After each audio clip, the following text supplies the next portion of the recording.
Hey, what's up, humans and freaks? This is just going to be kind of a rant off the top of my head. I get this question, seems like on a regular basis, basically, from Christians as well as non-Christians. It's just kind of, I sound tired because I'm just kind of, it's just kind of exhausting in a way.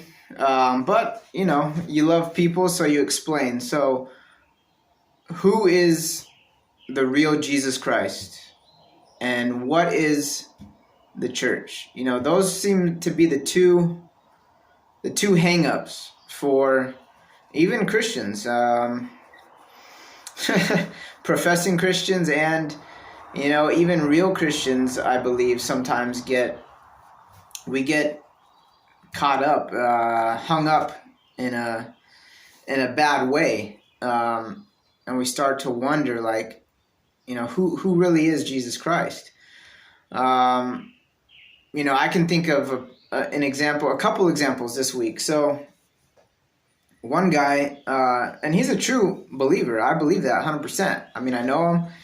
He's a true Christian. I believe he's been born again and all those things. I have no doubt about it. But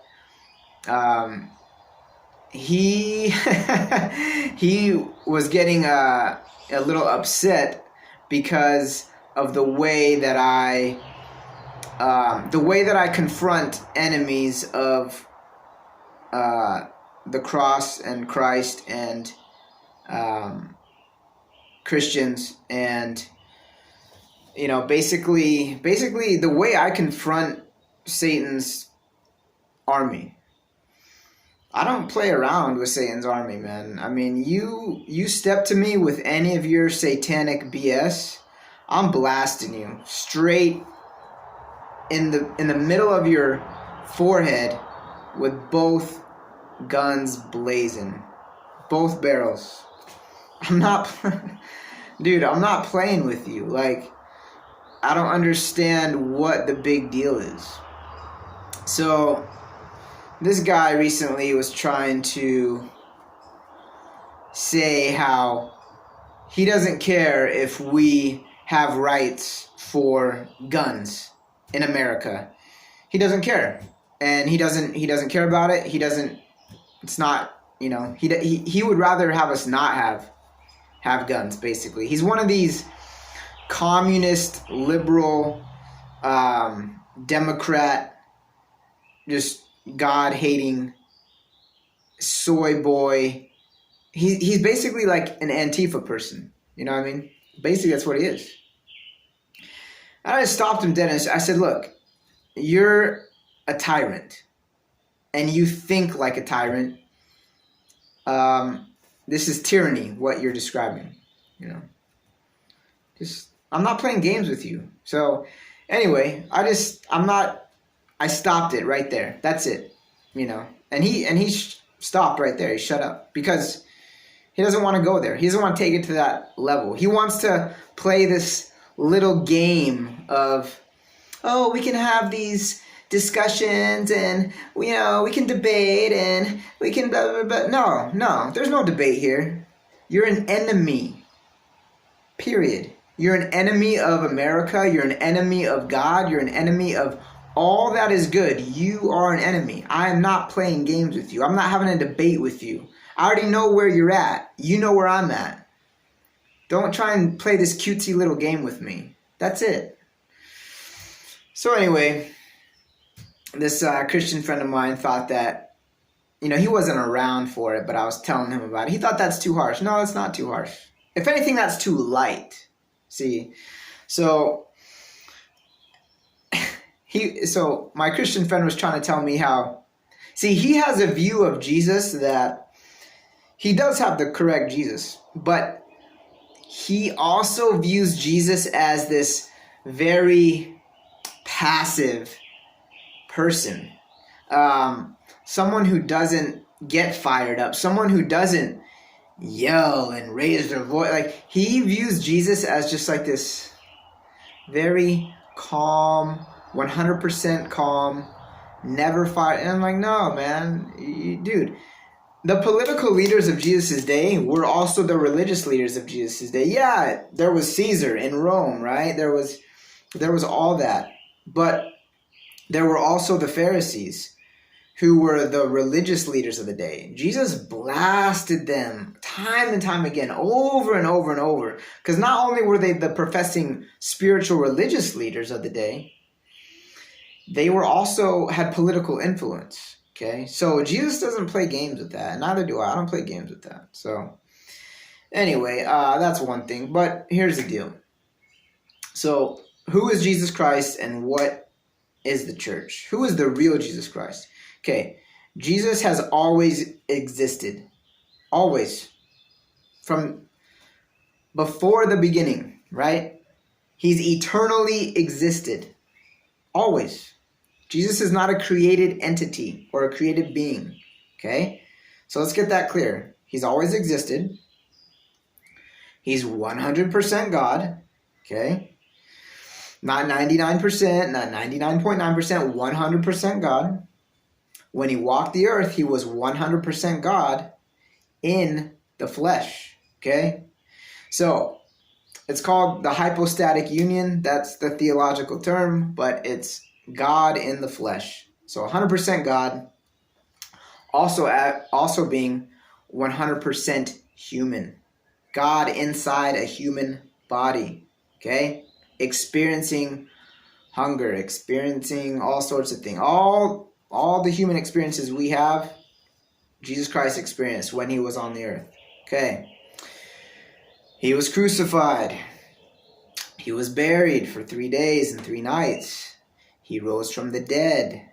He walked the earth after he rose from the dead. Okay.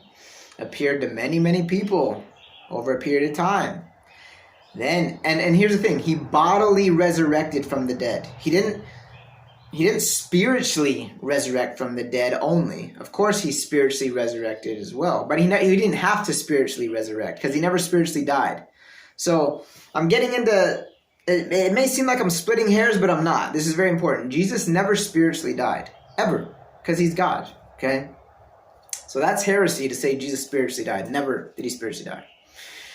Okay, his physical body died, and he was in the grave 3 days and 3 nights. He bodily rose from the dead, okay? That's why his body was never found, okay? He appeared to many people over a period of time, walked the earth after he rose from the dead. Then he bodily ascended back into heaven before his disciples, literally ascended back into heaven, his entire being, okay? He's at the right hand of God the Father as we speak. What else? That's just, I have no notes or anything. This is just top of my head, but Jesus is the one that the Bible describes. Okay, and the reason you think this is like duh, no brainer, but it's not. Okay, because I meet Christians, I meet non-Christians they're so confused in this sense. Well, what, let's say I meet someone, for example, and they say, well, what do you believe? I'm a Christian. Oh, well, what denomination? This is like a common thing. I'm like, no denomination. I'm just Christian. There's no denomination, That, now you're getting into man's constructs, okay?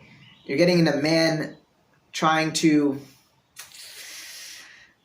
express what the church should be like. Okay. The biblical church is just people. It's not a building. It's not a physical building. It's not an organization. It's not a denomination. It's not a seminary. It's not a 501c3. It's none of that.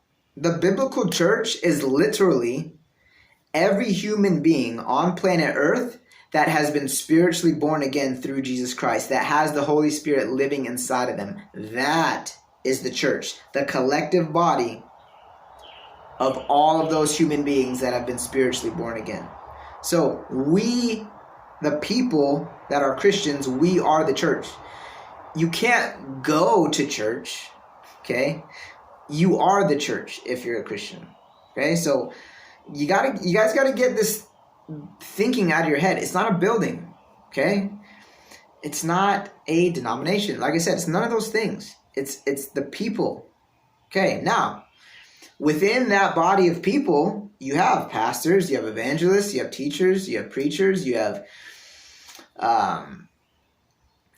what's the main one? The other one I'm missing. You have prophets. Okay, you have different elements, different roles that make up the church. Okay, so get that out of your head. So when it comes to Jesus Christ, okay, back to him. There's no room for error on who Jesus Christ is when it comes to the essential things that pertain to salvation. So, for example, this is the one I always harp on. Jesus is 100% God. What do I mean by that? Not 99.999999999%. No, 100% God. He's not a created being. Okay, so now we're getting in the cult. Jehovah's Witness, they say he's a created being. No, they have the wrong Jesus. That's a different Jesus that cannot save your soul, has never saved a soul, will never save a soul. Okay, so Jehovah's Witness, wrong. That's a cult. That will damn your soul to hell if you die believing that. Okay, let's get into Mormonism. They say Jesus Christ, he's the brother of Satan. No, he's not. I'm laughing because, guys, you have to read your Bible. Here's the problem.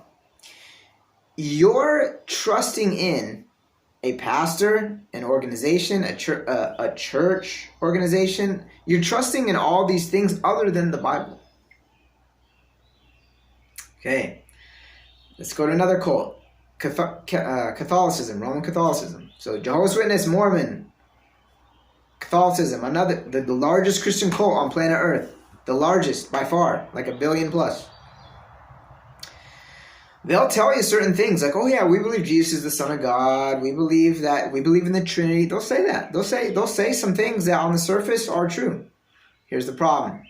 They also believe Mary, Jesus' earthly mother, is a co-redeemer, can also save your soul. So see, it's Jesus plus Mary. Wrong. That's a cult.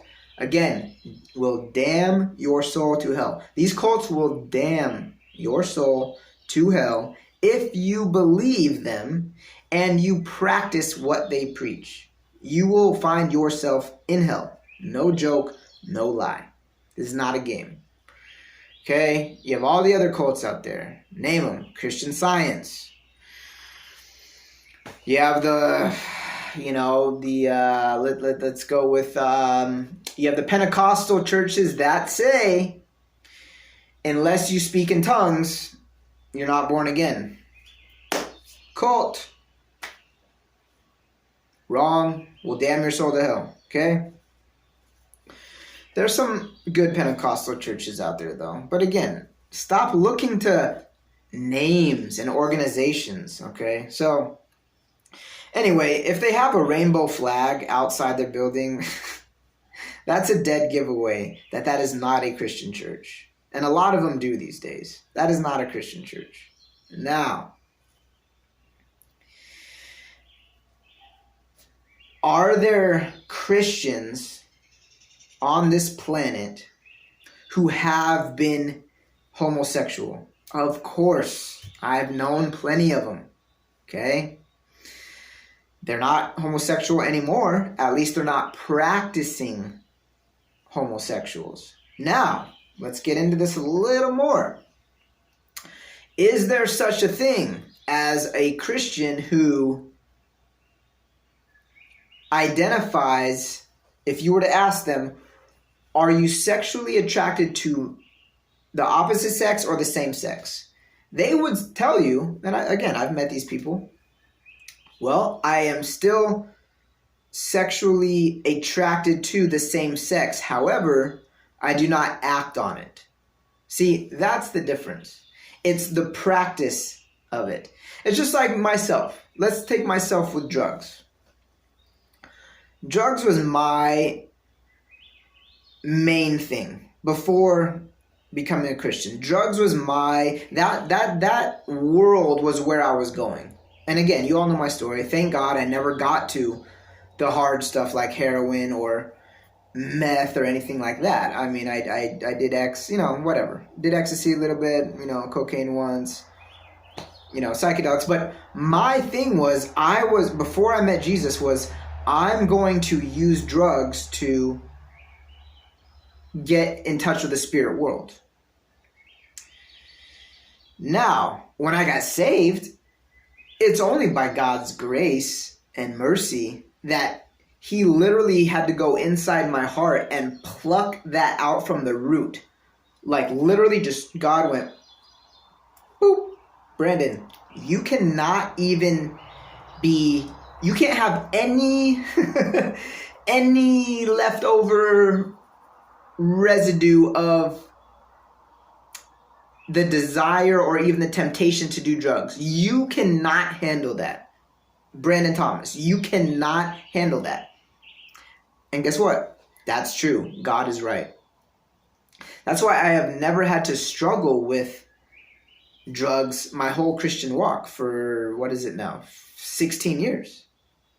And when I say drugs, I'm talking about street drugs. Okay? With the intent of getting high and so on. Because God knows if I ever even go back to that once, that could literally send me off into La La Land. Okay? And you may never see me again. That's okay. You see what I'm saying? That's what God knows about me.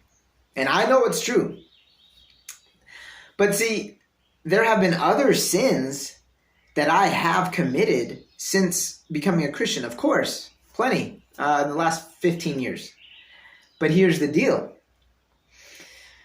Those sins I can come back from. Not in my own strength, again, but because of God's grace, because of his mercy, I can come back from those.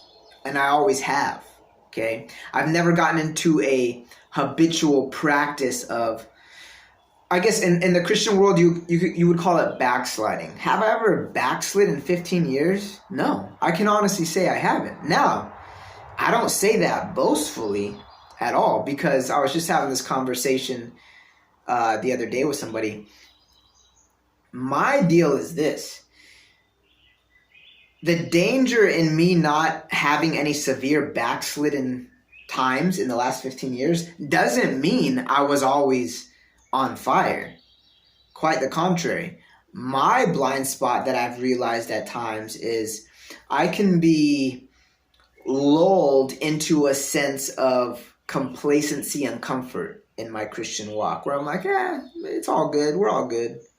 When in reality, no, you're not all good. I'm not, what they would call backslidden. Like I'm not out in the clubs getting wasted, partying, doing drugs, sleeping around, yada, yada. You see what I'm saying? It's not that, but it's just more of a like a complacency sometimes, So when I say I haven't backslidden in 15 years, that's believe me, that's no brag or boast.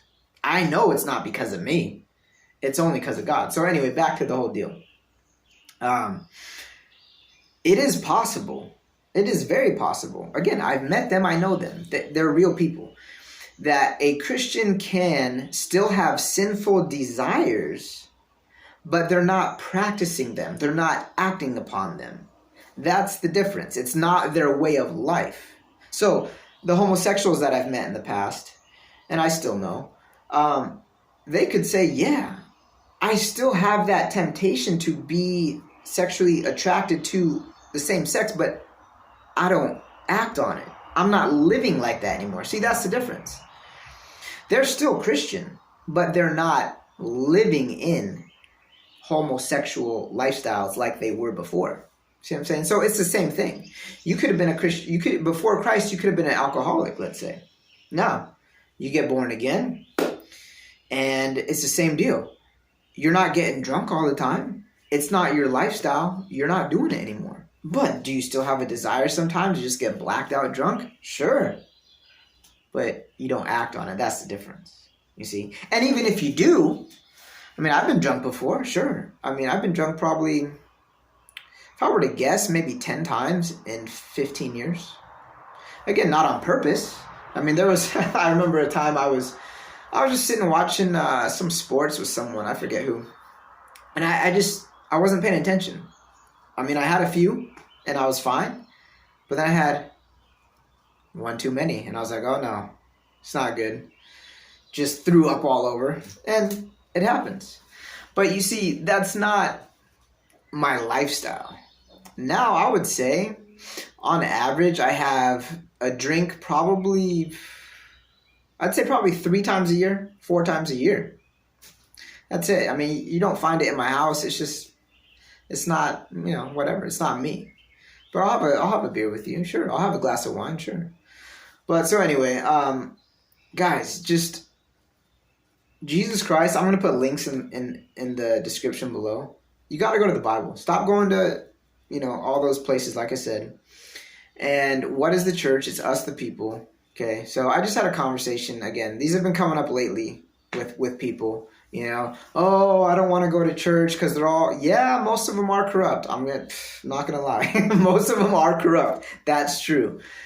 Speaking of which, let me just give a shout out. If you're looking for a true church, biblical church, okay, the best one that I have experienced and that I know of in the 15 years of being a Christian, I've seen a lot of Christian expressions of churches in the last 15 years because I've moved a lot, but I'm done moving. But it's Blessed Hope Chapel in Simi Valley, California. Honestly, that's the best church that I can think of in all my research and all my experiences. That is the best church that I know of. It really is. Blessed Hope Chapel in Simi Valley, California. Good Fight Ministries. It's Good Fight Ministries, but their website, goodfight.org, I believe. You can YouTube them. Good Fight Radio. Joe Schimmel's the pastor. Look them up. You want to get real, true biblical Christianity? That's it, guys, right there. That's it. So, anyways, the real Jesus Christ in the Bible. What is the church? It's people. And, to the Christians out there who are discouraged, because it can be discouraging. I get it. Most churches that you see today, and when I say most churches, I mean most, like just drive around your neighborhood, drive around your city. Most church buildings, I could tell you without even stepping foot in the door, just by looking at their building, what they're all about. Again, it's nothing that I have some special, no, it's just I've been around. I know. What's the saying? If it walks like a duck, quacks like a duck, talks like a duck, or quacks like a duck, right? It's a duck. I've seen it plenty of times, so I can, and I've been involved with these churches before. I can tell you, it is what it is. But I want to encourage the Christians out there, still seek fellowship on a regular basis with other Christians. That's church right there. You don't need some big fancy building or stained glass windows or a guy in a suit and a tie. It's not about that. I'm not saying that those things are bad in and of itself. It's not necessarily true, but again, we're just in the last days, and most what they call church organizations out there, church buildings, the whole deal, most are just wrong. They're just wrong. So, anyway, enough ranting. It's just kind of been on my heart lately because I keep having this conversation. And real quick to the non-Christians who are watching, again, go to the Bible. That's the real Jesus Christ.